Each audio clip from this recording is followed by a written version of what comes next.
வணக்கம். இது சமூக மீடியாவின் உலக செய்தி அறிக்கை. முதலில் தலைப்புச் செய்திகள். தொழில்நுட்ப கோளாறு அல்ல, ஈரானின் ஏவுகணை சதி, அப்பாச்சி விபத்துக்கு அமெரிக்காவின் அதிரடி பழிவாங்கல். பாதுகாப்பாக இருக்க விரும்பினால் எங்கள் பகுதியை விட்டு வெளியேறுங்கள். அமெரிக்காவிற்கு ஈரான் வெளியுறவு அமைச்சர் அப்பாஸ் அராக்சி விடுத்த நேரடி மரண அச்சுறுத்தல். மருத்துவ வெளியேற்றத்தை தடுக்கும் இஸ்ரேல் 16,500 காச நோயாளர்களின் உயிருக்கு ஆபத்து. தைவான் ஜலசந்தியில் அசுரப்போர் முழக்கம். படியெடுத்து வரும் சீன படையை முற்றிலும் அழிப்பதாக தைவான் அதிரடி ஒத்திகை. பிகன்மி மீடியா வழங்கும் legends and icons awards 2026 June 20 ஆட்டம் ரைடன் கன்வென்ஷன் சென்டர். மத்திய கிழக்கு பிராந்தியத்தில் நிலவி வந்து தற்காலிக போர் நிறுத்த ஒப்பந்தங்கள் அனைத்தும் தற்பொழுது முற்றிலுமாக தரைமட்டமாகியுள்ளன. ஹார்முஸ் ஜலசந்தி அருகே அமெரிக்காவின் அப்பாச்சி ஹெலிகாப்டர் விழுந்து நொறுங்கியதன் பின்னணியில் ஈரானின் ஏவுகணை சதி இருப்பதை ஆதாரங்களுடன் கண்டுபிடித்துள்ள அமெரிக்க ராணுவத்தின் மத்திய கட்டளை பிரிவு இன்று அதிகாலை முதல் ஈரான் மீது அதிரடியான அசுர பழிவாங்கல் தாக்குதலை தொடங்கியுள்ளது. திங்கட்கிழமை ஹார்முஸ் ஜலசந்தி அருகே அமெரிக்காவின் ராணுவத்தின் அதிநவீன அப்பாசி ரக தாக்குதல் ஹெலிகாப்டர் விபத்துக்குள்ளானதற்கு தொழில்நுட்ப கோளாறு காரணமல்ல என்பது ராணுவ உளவுத்துறையால் கண்டறியப்பட்டுள்ளது. ஈரானிய ராணுவமே வான் பாதுகாப்பு ஏவுகணைகள் மூலம் அந்த ஹெலிகாப்டரை நடுவானில் துரோகத்தனமாக சுட்டு வீழ்த்தியுள்ளது. ஹெலிகாப்டரை இயக்கிய அமெரிக்க ராணுவ விமானிகள் இருவரும் எவ்வித ஆபத்துமின்றி முற்றிலும் நலமாக உள்ளனர் என்று அதிபர் டொனால்ட் ட்ரம்ப் முன்னதாக அறிவித்திருந்த நிலையில் தற்போது அமெரிக்க வீரர்களின் உயிருக்கு ஆபத்தை விளைவித்து ஈரானிய ராணுவ பிரிவுகளுக்கு பாடம் புகட்டும் நோக்கில் சென்காம் அமைப்பின் உத்தரவின் பேரில் அமெரிக்க போர் விமானங்கள் ஈரானின் ஏவுகணை தளங்கள் மீது குண்டுமழை பொழிய தொடங்கியுள்ளன. ஈரானுடனான தற்போதைய வான்வழி மோதல்களில் அமெரிக்க ராணுவம் சந்தித்துள்ள கற்பனைக்கு எட்டாத அசுர இழப்புகள் குறித்த அதிர்ச்சியூட்டும் விவரங்கள் அமெரிக்காவின் காங்கிரஸ் ஆராய்ச்சி சேவை வெளியிட்டுள்ள புதிய அதிகாரப்பூர்வ அறிக்கையின் மூலம் அம்பலமாகியுள்ளது. அமெரிக்க ராணுவத்திற்கு சொந்தமான 42 அதிநவீன போர் விமானங்கள் கடுமையான சேதங்களை சந்தித்துள்ளதுடன் அல்லது முற்றிலும் அழிக்கப்பட்டுள்ளன. இதில் உலக புகழ் பெற்ற F-15 ரக போர் விமானங்கள், MQ-9 ட்ரீப்பர் ஆளில்லா ரோன்கள் மற்றும் வான்வழியில் எரிபொருள் நிரப்பும் அசுர விமானங்கள் அடங்கும். எல்லாவற்றிற்கும் மேலாக அமெரிக்காவின் பெருமையான ரடார்களில் சிக்காத அதிநவீன F-35 ஸ்டெல்த் போர் விமானம் ஒன்றும் ஈரானிய வான் பாதுகாப்பு அமைப்புகளால் சுட்டு வீழ்த்தப்பட்டுள்ளது. அமெரிக்க ராணுவ வரலாற்றின் பெரும் பின்னடைவாக கருதப்படுகின்றது. ஈரானிய புரட்சிகர காவல் படையின் அசுர வான் பாதுகாப்பு அரண்களை எதிர்கொண்டு இந்த நவீன வான்வழி போரினால் அமெரிக்காவிற்கு இதுவரை கிட்டத்தட்ட $29 பில்லியன் இழப்பு ஏற்பட்டுள்ளதாக பென்டகன் அதிகாரிகள் கவலை தெரிவித்துள்ளனர். ABC நியூஸ் ஊடகத்தின் மூத்த பாதுகாப்பு பிரிவு செய்தியாளர் மார்த்தா டாடார்ஸ் வளைகுடாவின் இந்த விபரீத ராணுவ நகர்வுகள் குறித்து வெளியிட்டுள்ள நேரடி பகுப்பாய்வு கடந்த பிப்ரவரி 28 அன்றே ஈரானின் அணுசக்தி, ராணுவம், அரசு மற்றும் முக்கிய உள்கட்டமைப்பு தளங்களை குறிவைத்து அமெரிக்க இஸ்ரேலிய கூட்டுப்பாரிய வான்வழி தாக்குதல்களை உள்ளடக்கிய பெரும் போர் நடவடிக்கைகளை ஜனாதிபதி டொனால்ட் ட்ரம்ப் அதிகாரப்பூர்வமாக அறிவித்திருந்தார். இந்த போரினால் இருதரப்பிலும் கடுமையான இழப்புகள் ஏற்பட்டதை தொடர்ந்து கடந்த ஏப்ரல் மாதம் பாகிஸ்தானில் அமெரிக்கா ஈரானிடையே நடைபெற்று ஆரம்பக்கட்ட அமைதி பேச்சுவார்த்தைகள் எவ்வித உடன்பாடும் எட்டப்படாமல் தோல்வியில் முடிந்தது. பாகிஸ்தான் பேச்சுவார்த்தை தோல்வி அடைந்ததை தொடர்ந்து இரு நாடுகளுக்கும் இடையேயான இந்த ராஜதந்திர போர்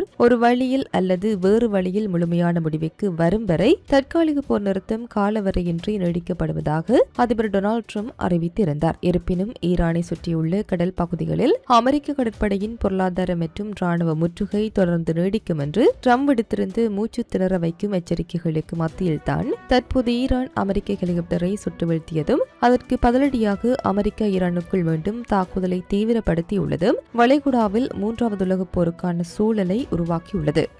ஹார்முஸ் ஜலசந்தி அருகே அமெரிக்காவின் அப்பாச்சி ஹெலிகாப்டர் சுட்டு வீழ்த்தப்பட்டதற்கு பழிவாங்கலாக அமெரிக்க ராணுவத்தின் மத்திய கட்டளை பிரிவு ஈரான் ஏவுகணை தளங்கள் மீது நடத்திய வான்வழி தாக்குதலை தொடர்ந்து வளைகுடா பகுதியில் போர்முகங்கள் முன்னெப்போதும் இல்லாத அளவிற்கு சூழ்ந்துள்ளன. அமெரிக்காவின் இந்த அதிரடி தாக்குதலுக்கு பதிலளிக்கும் விதமாக ஈரானின் வெளியுறவு அமைச்சர் அப்பாஸ் அராக்சி அமெரிக்க ராணுவத்திற்கு பகிரங்கமான இறுதி எச்சரிக்கை ஒன்றை விடுத்துள்ளார். அமெரிக்காவின் வான்வழி தாக்குதல்கள் குறித்து தெஹ்ரானில் அவசர பிரகடனம் வெளியிட்டு ஈரானிய வெளியுறவு அமைச்சர் அப்பாஸ் அரக்சி அமெரிக்காவின் எவ்வித ஆக்கிரமிப்புகளையும் தங்கள் நாடு சாதாரணமாக எடுத்துக் கொள்ளாது என்று இடிமுழக்கமிட்டுள்ளார். அமெரிக்க அதிபர் டொனால்ட் ட்ரம்ப் பிப்ரவரி 28 முதல் ஈரானுக்கு எதிராக அறிவித்துள்ள பெரும் போர் நடவடிக்கைகள் மற்றும் அரபிக்கடல் பகுதியில் நீடித்து வரும் காலவரையற்று அமெரிக்க கடற்படை முற்றுகை குறித்து பேசிய ராக்சி வளைகுடாவில் உள்ள அமெரிக்க படைகளுக்கு நேரடி மரண அச்சுறுத்தலை விடுத்துள்ளார். அமெரிக்க ராணுவ வீரர்களும் அவர்களின் அதிநவீன போர் கப்பல்களும் வளைகுடா பகுதியில் பாதுகாப்பாக சுமூகமாக இருக்க விரும்பினால் உடனடியாக எங்கள் பகுதியை விட்டு வெளியேறுங்கள் என எச்சரிக்கை விடுத்துள்ளார். அமெரிக்காவின் தாக்குதலுக்கு பதிலடியாக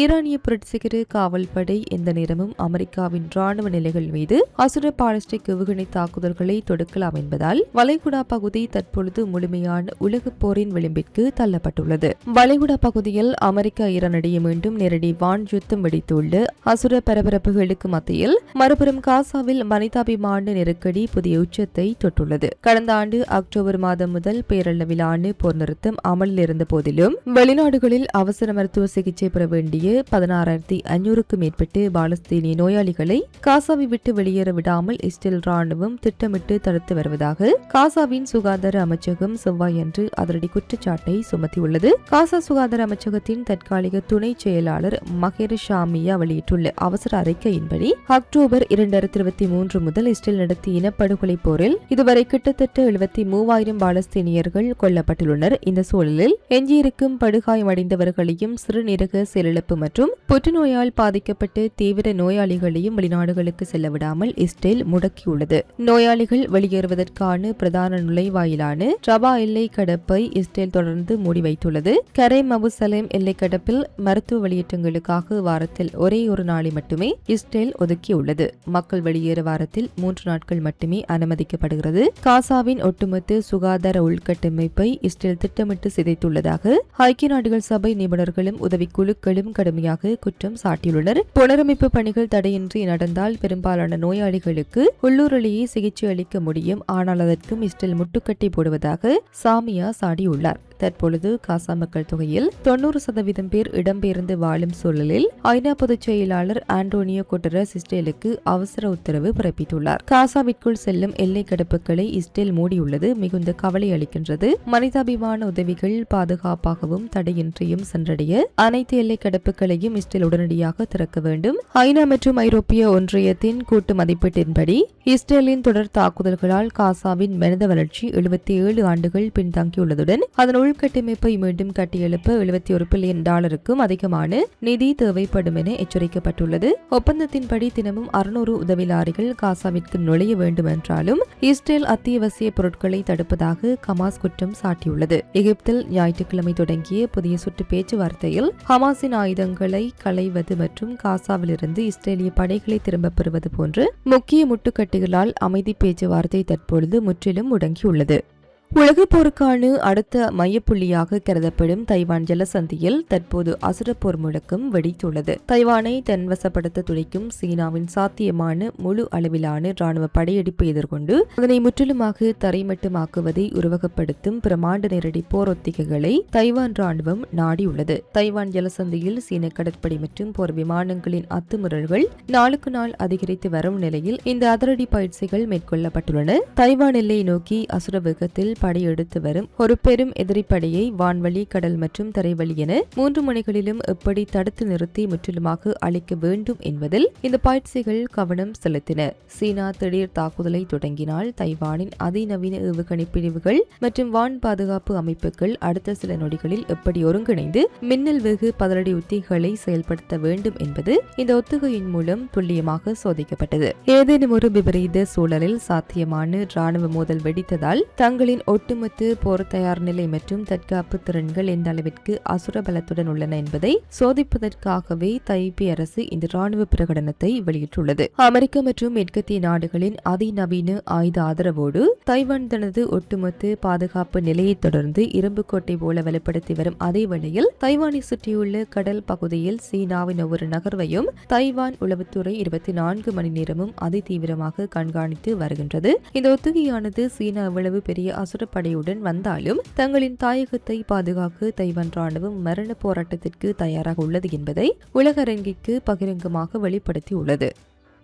இத்துடன் குறித்த காணொளி நிறைவு பெறுகின்றது. இது தொடர்பிலான உங்களுடைய கருத்துக்களை கமெண்ட் வாயிலாக தெரிவிக்கலாம். இது போன்ற பல செய்திகளை தெரிந்து கொள்ள நம்முடைய சமூக மீடியா யூடியூப் சேனலை சப்ஸ்கிரைப் செய்து அருகிலுள்ள பெல் பட்டனை கிளிக் செய்யுங்கள். மேலும் செய்திகளை உடனுக்குடன் தெரிந்து கொள்ள சமூகமீடியா.com என்ற இணையதளத்தின் வாயிலாக எங்களுடன் இணைந்திருங்கள்.